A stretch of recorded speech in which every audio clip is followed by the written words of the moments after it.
सिद्ध योग में आपका स्वागत है। हम आप सबके लिए ऑनलाइन योग कक्षाएं आयोजित कर रहे हैं जो अंग्रेजी और हिंदी दोनों भाषाओं में उपलब्ध हैं। हम प्रत्येक दिन सुबह 5 बजे से रात 10 बजे तक 12 अंग्रेजी और 4 हिंदी की कक्षाओं के साथ आपके लिए उपस्थित हैं ताकि आपको प्रत्येक दिन सही समय पर योग का अभ्यास करने में सुविधा हो। ये 2 सप्ताह एक ऐसा समय है जिसमें आप शामिल होकर अपने जीवन में एक सकारात्मक परिवर्तन का अनुभव कर सकते हैं, वह भी बिल्कुल मुफ्त में।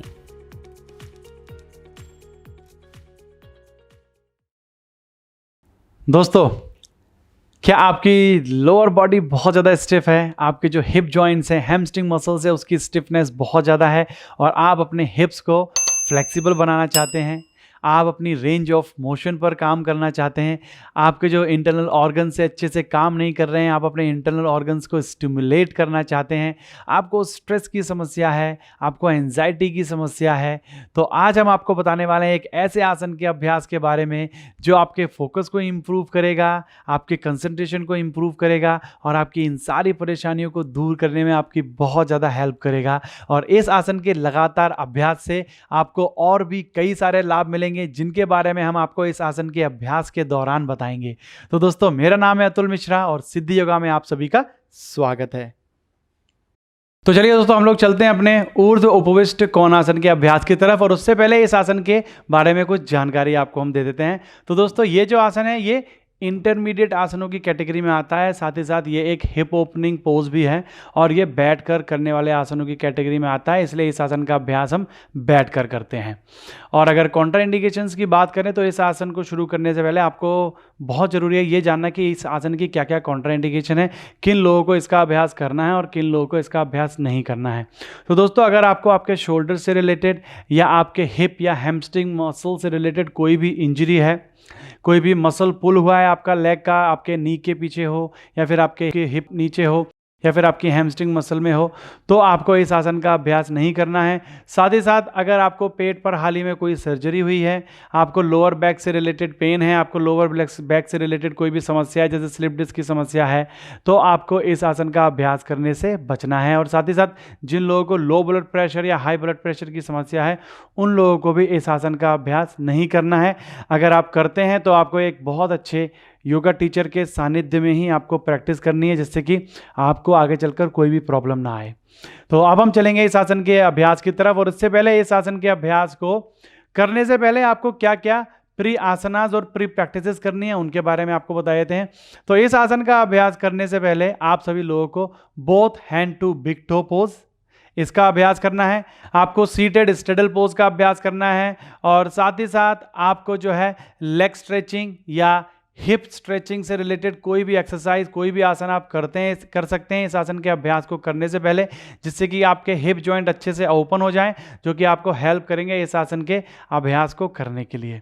तो देखिए, अगर आप इस आसन का अभ्यास करना चाहते हैं तो जैसे मैंने आपको जो पोजेस बताए हैं वो रिपीट कर देता हूँ एक बार। पहला आएगा आपका both hand to big toe pose, आप इसका अभ्यास कर सकते हैं, ठीक है ना। और कर सकते हैं कि आपको करना है इसका अभ्यास, आप सीटेड स्ट्रेडल पोज इस तरीके से स्ट्रेचिंग कर सकते हैं अपनी लेग मसल्स के लिए।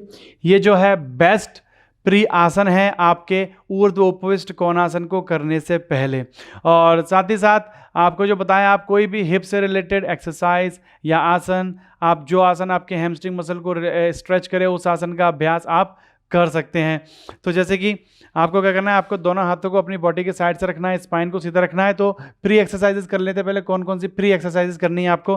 तो आपको अपने दाएं पैर को अपने घुटने से बैंड करना है, उस तरीके से पकड़ लिए, स्पाइन को सीधा रखिए, घुटने को सीधा करना है और फिर बैंड करना है। 1 स्ट्रेट कीजिए, बैंड कीजिए। 2 ध्यान रहे स्पाइन बिल्कुल सीधी रहेगी। बैक को हंच अगर आप करेंगे तो आपको कोई भी जो है फायदा नहीं होगा इस एक्सरसाइज को करने का, इसलिए स्पाइन को सीधा रखना है। 6 7 8 अच्छे से वार्म अप कीजिए अपनी हिप और हैमस्ट्रिंग मसल को। 9 10 इसी तरीके से हमें बाएं पैर से करना है, बाएं पैर को अपने घुटने से बैंड करेंगे, स्टार्ट करेंगे। 1 2 बैक को आर्च रखिए।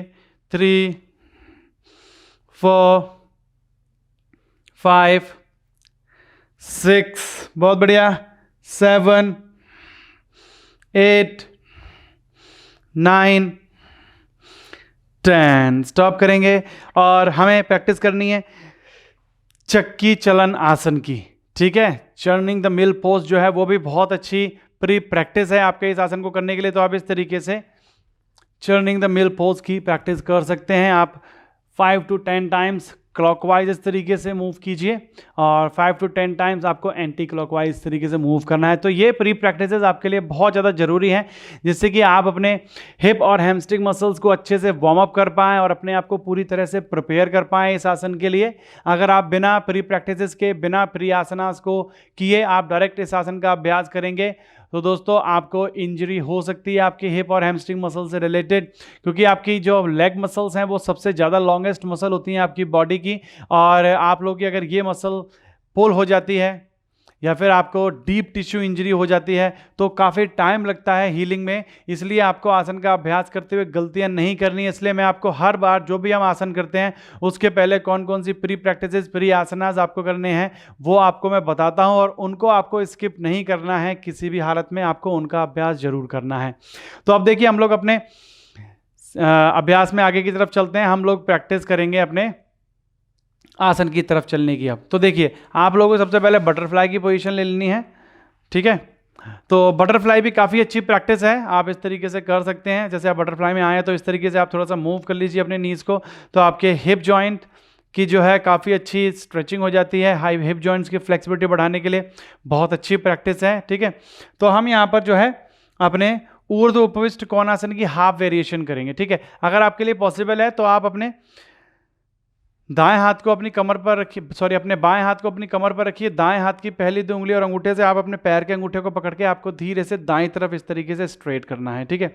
स्पाइन को सीधा रखेंगे, बैक को आर्च करेंगे। तो देखिए आपको अपने घुटने को सीधा रखना है। बाएं पैर की एंकल जॉइंट जो है वो इस तरीके से टर्न रहेगा। हील जो है पेल्विस के पास या आपके पेल्विस के नीचे की तरफ रहेगी।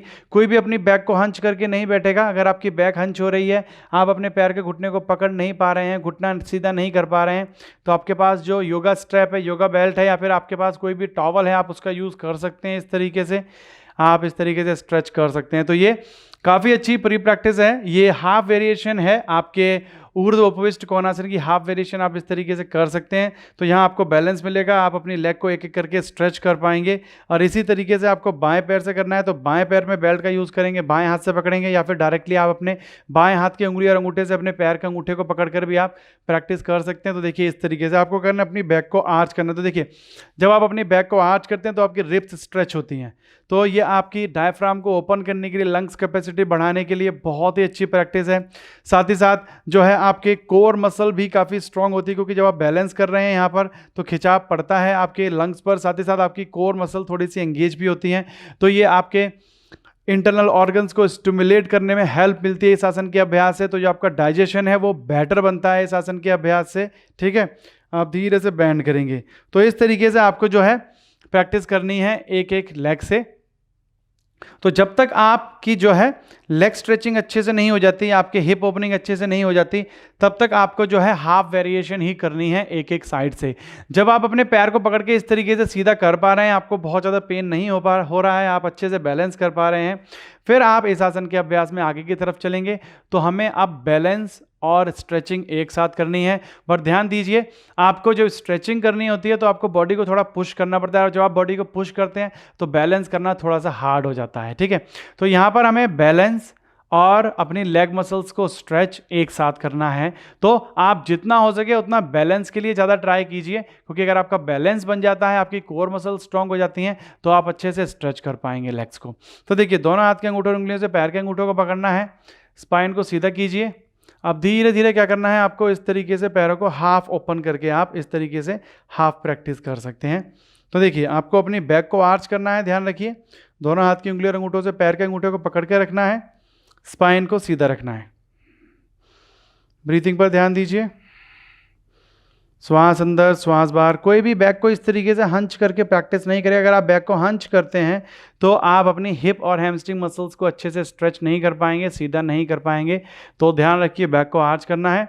आप हाफ वे पर होल्ड कर सकते हैं। पहले आपको यहाँ पर बैलेंस लाना है। जब तक आपका यहाँ पर बैलेंस नहीं आता, अगर आप यहाँ पर कर रहे हैं आपका बैलेंस नहीं आ रहा है, आपकी बॉडी मूव हो रही है, तो आप केवल बैलेंस के लिए ट्राई करिए। आपको अपनी लेग्स को जो है सीधा करने का ट्राई नहीं करना है घुटनों से, आपको पूरा ध्यान अपना बैलेंस बनाने पर रहेगा। ठीक है, जब आप थोड़े दिन तक प्रैक्टिस करते हैं, आपका बैलेंस अच्छा होने लगता है, तब आप इस आसन के फाइनल पोज की तरफ चल सकते हैं। देखिए, पैर के अंगूठों को पकड़ना है, बैक को आर्च करना है और धीरे धीरे बैलेंस बनाते हुए दोनों पैरों को अपने घुटनों से इस तरीके से सीधा कर दीजिए। ठीक है, और हाथों को जितना हो सके उतना खोल लीजिए, पैरों को जितना हो सके उतना खोल दीजिए।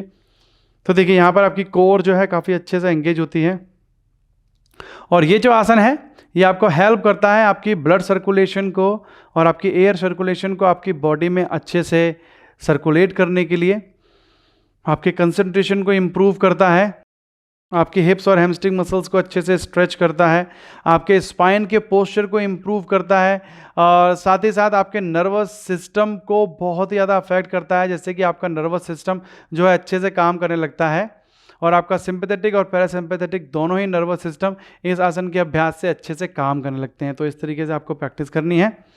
तो आप शुरुआत में जब अभ्यास कर रहे हैं तो वापस आने के लिए देखिए इस तरीके से धीरे से बटरफ्लाई में वापस आएंगे और रिलीज कर देंगे। तो शुरुआत में जब आप अभ्यास करते हैं तो आप इस आसन की हर वेरिएशन को 15 से 20 सेकंड के लिए होल्ड कर सकते हैं स्टार्टिंग में। जब धीरे धीरे आपकी मसल स्ट्रेच होने लगती हैं, आपकी कोर मसल स्ट्रांग होने लगती है, आपका पोस्चर अच्छा होने लगता है, तो आप इस आसन का अभ्यास 30 से 40 सेकंड तक आप लोग कर सकते हैं फाइनल पोज में, और 2 से 3 राउंड आप कर सकते हैं एवरी डे इस आसन के अभ्यास के। और जब आप धीरे धीरे ज़्यादा प्रैक्टिस करेंगे तो आपको इसके और भी ज़्यादा अफेक्ट आपको मिलेंगे आपकी बॉडी पर। तो ये आसन आपको शारीरिक और मानसिक दोनों ही तरह से आपको मजबूत बनाता है, आपकी बॉडी को, आपकी कोर को स्ट्रांग बनाता है, डाइजेशन को बेटर बनाता है, आपके स्पाइनल पोस्चर को इम्प्रूव करता है, साथ ही आपके अन्नमय और मनोन्मय कोश पर काफ़ी अच्छे से काम करता है, और आपके बॉडी में जो वात, पित्त और कफ है उन तीनों को कंट्रोल करने में, जो दोष हैं आपके वात दोष, पित्त दोष और कफ दोष, तीनों को जो है कंट्रोल करता है, आपकी बॉडी के अंदर मेंटेन रखता है, जिससे कि आपको डाइजेशन से रिलेटेड समस्याएं नहीं रहती हैं, आपको लंग से रिलेटेड समस्याएं नहीं रहती हैं, आपका डाइजेशन अच्छे से काम करता है, आपकी बॉडी में ब्लड और आपकी एयर अच्छे से सर्कुलेट होती हैं, लंग्स कैपेसिटी अच्छी बनी रहती है आपकी इस आसन के लगातार अभ्यास से। तो दोस्तों, जो आपको स्टेप्स बताए हैं उसी तरीके से आपको इस आसन का अभ्यास करना है, और स्टेप बाय स्टेप अगर आप अभ्यास करेंगे, और जो प्री प्रैक्टिस और प्री आसनास बताएं उनका अभ्यास करना बहुत ज़्यादा जरूरी है इस आसन के अभ्यास को करने से पहले। तो दोस्तों, मैं आशा करता हूं कि आप इस आसन का अभ्यास अच्छे से कर पाएंगे, और साथ ही साथ इस आसन के अभ्यास से आपको और भी कई लाभ मिलेंगे, और आप सारे लाभों को ले पाएंगे इस आसन के अभ्यास से। तो दोस्तों, चलिए आप कीजिए अपने इस आसन का अभ्यास। हम जल्दी आपसे मिलते हैं अपने अगले अभ्यास में एक नए आसन के साथ। तब तक के लिए नमस्कार।